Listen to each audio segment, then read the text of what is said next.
जय श्री राम दोस्तों। आज मैं आपको एक सत्य की कहानी सुना रहा हूँ कि सत्य में कितनी ताकत होती है। प्राचीन काल की ये एक कहानी है कि एक नगर का सेठ था। उसका जो बेटा था गलत आदतों में पड़ गया था। चोरी करता था, मदिरा पीता था, वेश्यालय जाता था, जुआ खेलता था। सेठ बहुत तंग आ चुका था उससे। बहुत समझाता पर वो ना समझता। मित्रों रिश्तेदारों से भी समझाया पर वो नहीं समझता था। एक दिन सेठ जी अपनी दुकान पर बैठे थे तो इसी चिंता में डूबे बैठे थे तो एक संत जी का आना हुआ। तो संत जी ने देखा कि सेठ जी चिंतित बैठे हैं। कारण पूछा तो सेठ जी ने बताया कि उनका एक ही इकलौता पुत्र है जो गलत आदतों में पड़ गया है। मैं ये सोचता हूँ कि मेरे मरने के बाद उसका क्या होगा। तो संत जी ने कहा, कोई बात नहीं, जो भी होगा अच्छा होगा। आप मेरे को एक बार उससे मिलवाओ, हो सका तो मैं उसकी आदतों को छुटकारा करा दूंगा। सेठ जी ने अपने पुत्र को बुलाया, संत जी से मिलवाया। पुत्र भी समझदार था, समझ गया था कि पिता ने संत जी को बुलाया है मुझको समझाने के लिए। तो उसने आते ही कह दिया प्रणाम करके कि संत जी मुझे कुछ में मत समझाइएगा क्योंकि मैं समझूंगा नहीं। उन्होंने पूछा, क्या तेरे को मैंने समझाना है, मेरे को तो पता ही नहीं। तो उसने कहा, संत जी मेरे पिताजी हर किसी को कहते हैं जो भी मैं काम करता हूँ कीजिए ना किया, वो कहते क्या करता है। तो उसने कहा, संत जी मैं चोरी भी करता हूँ, मदिरा भी पीता हूँ, वेश्यालय भी जाता हूँ, जुआ भी खेलता हूँ। मैं ये काम छोड़ नहीं सकता। कोई और बात हो तो आपके कहने पर मैं कर सकता हूँ, इन बातों को मना मत कीजिएगा। तो संत जी ने कहा, पूछा किसके बारे में, किस किस को पता है। तो उसने कहा कि संत जी मेरे पिता को, मुझे और कुछ रिश्तेदारों को पता है, मेरे मित्रों का तक नहीं पता।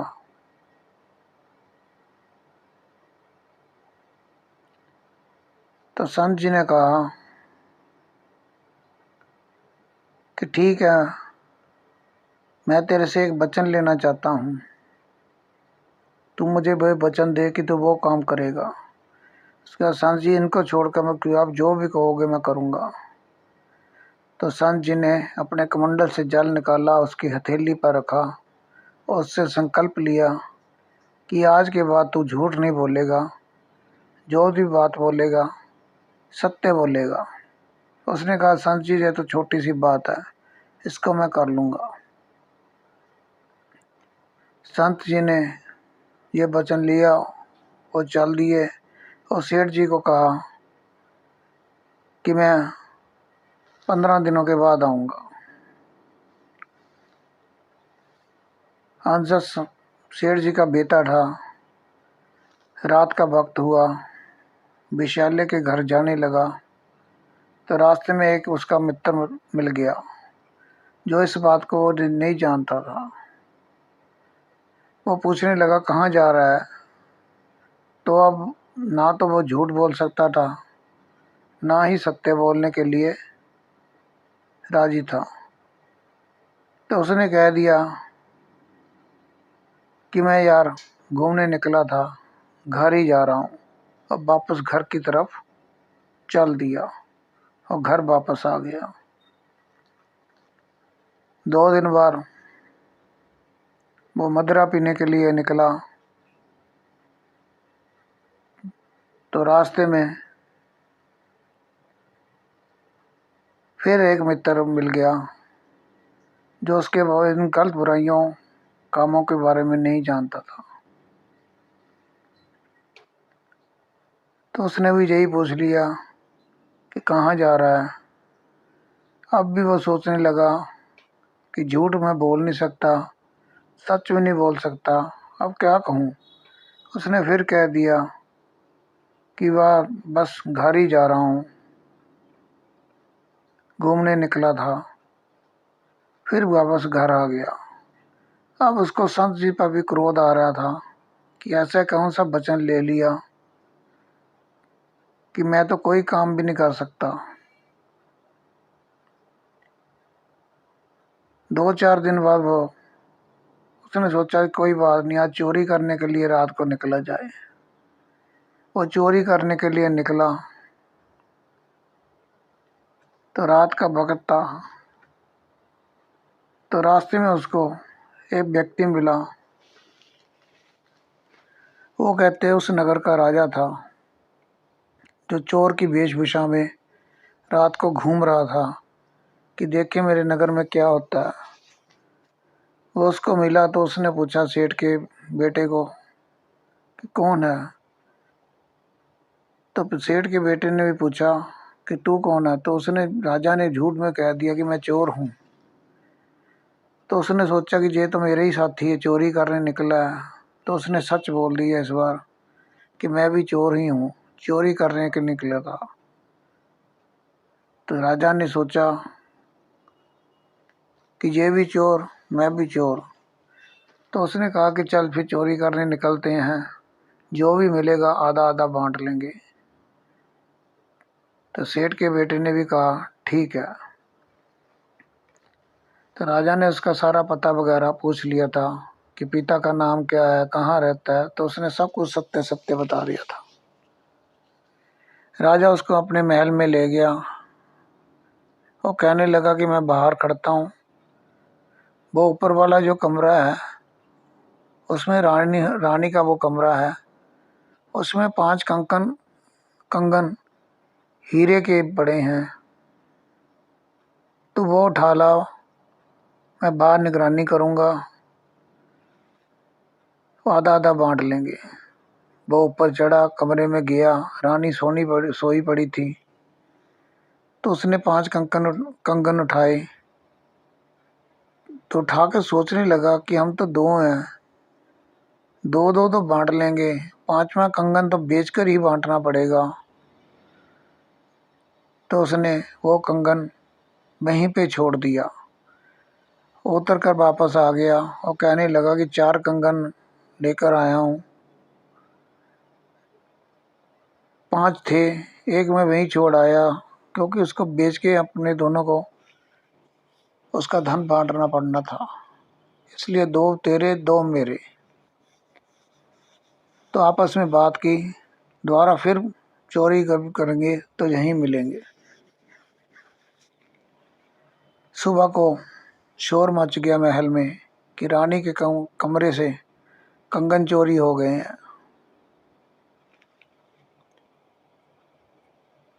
तो राजा ने सेनापति को भेजा तहकीकात करने के लिए रूम में। तो देखा उसने कि एक कंगन साइड में पड़ा है। तो उसने सोचा कि चोरी तो हुई हुई है, ये कंगन मैं ही उठा लेता हूँ। चोर जब पकड़ा जाएगा तो उससे प्राप्त तो हो ही जाएगा। तो उसने राजा को आके कह दिया कि राजा साहब, तहकीकात की है, जो रानी साहिबा कह रही हैं कंगन चोरी हुए हैं तो वही हुए हैं, वो सब कुछ ठीक ठाक है। सेनापति को और मंत्रियों को भेजा गया कि चोरों को पकड़ के लाया जाए नगर के। चोरों को नगर के पकड़ के लाया गया। तो राजा ने तहकीकात की तो कोई नहीं माना। तो राजा ने को पता था कि चोर कौन है। तो उसने मंत्री को भेजा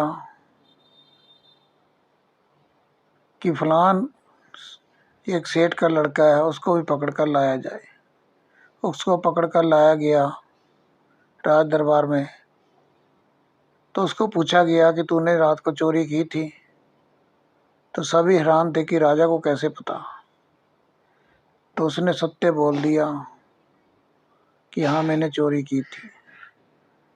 तो राजा ने पूछा क्या क्या उठाया था? तो उसने सच बता दिया कि 4 कंगन उठाए थे, 2 मेरे पास हैं, 2 मेरे साथी के पास है। तो राजा ने पूछा तेरा दूसरा साथी कौन है? तो वो जो राजा की आवाज़ थी उससे पहचान गया था। तो उसने कह दिया वो सभा में कि आप ही हो दूसरे मेरे साथी। तो सभी हैरान हो गए कि ये कितना झूठ बोल रहा है कि राजा साहब को चोर बता रहा है। उधर सेठ जी अपने पुत्र को पकड़े जाने पर बहुत चिंतित हो गए थे। तो राजा को अब विश्वास हो गया था कि ये बात सत्य कह रहा है। तो राजा ने कहा कि सेनापति जी कमरे में गए थे रानी के, इनकी तलाशी ली जाए। जब तलाशी ली गई तो 5वां कंगन उनकी जेब से निकल आया।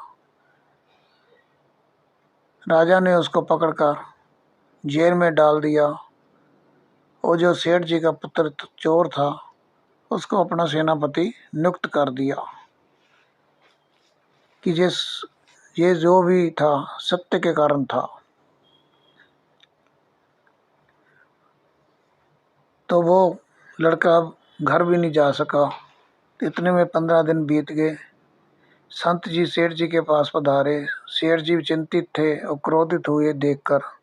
कहने लगे कि आपके कारण ही मेरा बेटा आज दूर हो गया। राजा ने उसको पकड़ लिया, चोरी उसने की थी। तो सारी बात बताई। तो संत जी कहने लगे मैं देख कर आता हूँ, राजा से पूछ कर आता हूँ। और राजा के पास गए तो देखा जो लड़का था सेनापति की पोशाक में था। उसको पूछा तो उसने लड़के ने सत्य सत्य बता दिया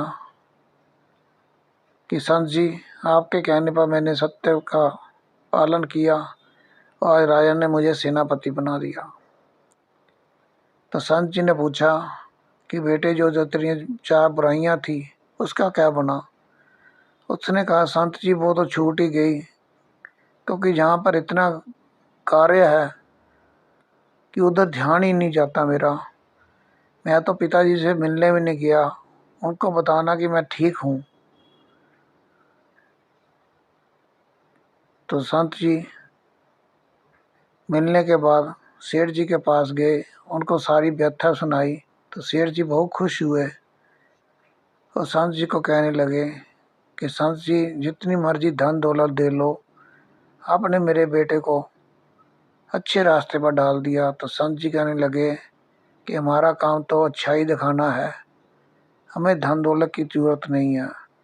ये कहानी हमें यही शिक्षा देती है कि आज के युग में हम कहते हैं कि सत्य की ताकत नहीं होती। सत्य की ताकत तो सदा रहती है, हम सब यही जानते हैं। फिर भी पग पग पर झूठ बोलते जाते हैं। यदि हम थोड़ा सा भी झूठ बोलना कम कर दें तो परमात्मा की शक्ति हमारे अंदर विराजमान होनी शुरू हो जाती है। दोस्तों, आपको ये मेरी कहानी अच्छी लगी हो तो सब्सक्राइब और शेयर कर देना। जय श्री राम।